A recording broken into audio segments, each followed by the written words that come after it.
Thank you, Zainab. Thank you to Google. Thank you, Bernard. I'm not going to get stuck on this, but there is a definitional term about this word populism. And as I say, I'm not going to get stuck on definitions, but the problem with every word that is effectively used as a cordon sanitaire is that there's always a political temptation to extend it slightly further than it should be extended for your own personal short-term political gain. There is a possibility that in some of the cases we're talking about at the moment, that is one of the things that is going on, that it's a useful term to decry anything that is what you don't like, or indeed sometimes anything that is just popular, as we used to call it. The second thing I wanted to mention was the issue of bullet dodging. When I was starting off my career, somebody once said to me, there are two types of journalists who get killed as war reporters, people who've never done it before, and people who've done it all their lives. People who've done it for such a long time that they become slightly blasé about it. And Europe is slightly at risk of that second thing at the moment in relation to this thing, if we agree to call it populism. I mean, last December, everyone celebrates the Austrian Freedom Party loses 46 to 54. And everyone says, hurrah, we've killed the populists. After the Dutch elections in March, they say, thank goodness Geert Wilders' Freedom Party only came second. And then they say, after last night, thank goodness a member of the Le Pen family has only got a third of the French vote. I think we don't keep dodging these bullets. Now, if there's a reason, by the way, that I think this will get a lot worse, and why, if you really want a very, very gloomy prognosis, but nevertheless a page-turner, I refer to all of this in my book. Doom-mongering has never been such fun, as they say. But if there's a reason for that, it is in part because at gatherings like this one, not that there are very many, but gatherings of this nature, absolutely everything that the public is concerned about in these areas is totally off limits. Everything that you would say publicly, everything that can be discussed publicly here pretty much is off limits to general, from comparison to what the general public think. And let me just give you a couple of very quick examples of that. I was so glad that Zainab and Tony Blair earlier got on to some of this. But just consider the following. These are 3 polls from 2013 in Europe.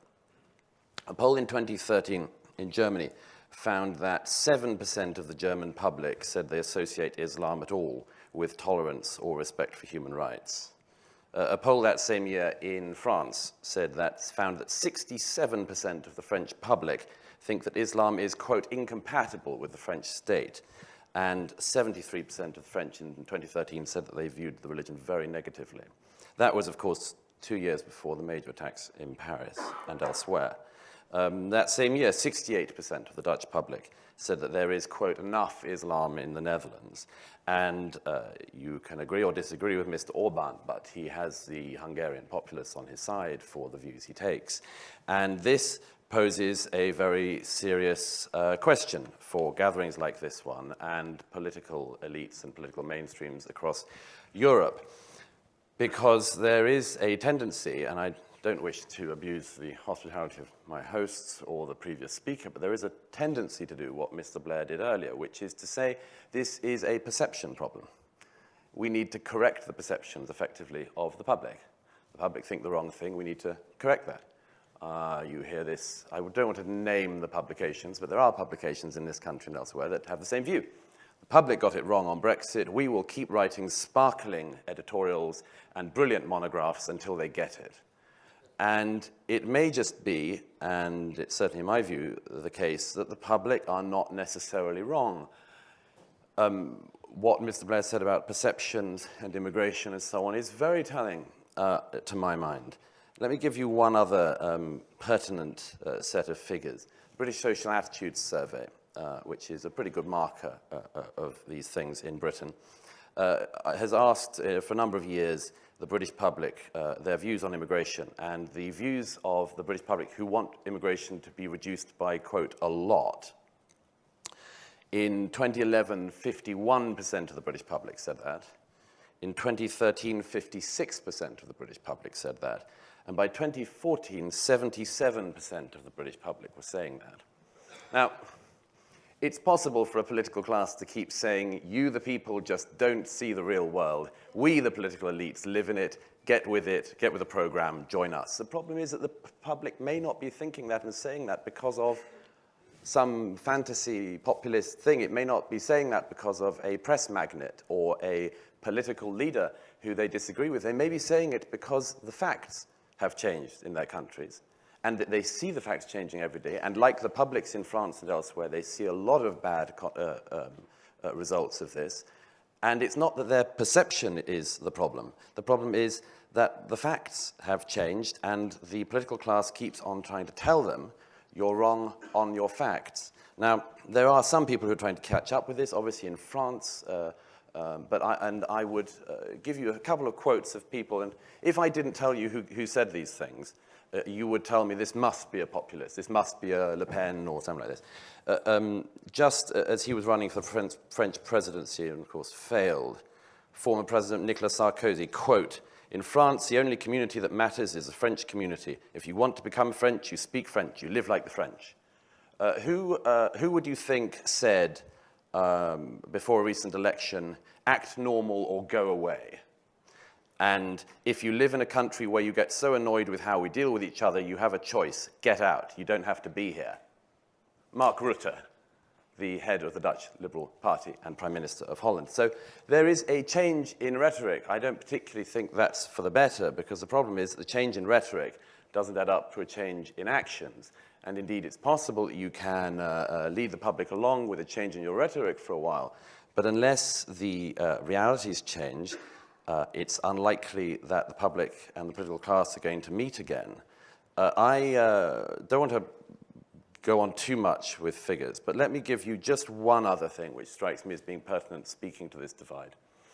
Earlier this year, in his first days in office, when President Trump introduced a temporary moratorium on travel from a number of countries, Muslim-majority countries, there was outrage across the world. There was outrage in the media class, outrage across the political class, and of course in Europe, and in gatherings like this one, absolute outrage that a man could be so appalling and base and low as to institute a temporary travel ban on people from several countries. The interesting thing to me was that a few days after that, Chatham House, a think tank in London, released a poll of European opinion on a much harder question than the one Mr. Trump was suggesting. Chatham House asked the populations in 10 European countries if they agreed or disagreed with the sentence, all further migration from mainly Muslim countries should be stopped. Much harder than what Mr. Trump was suggesting.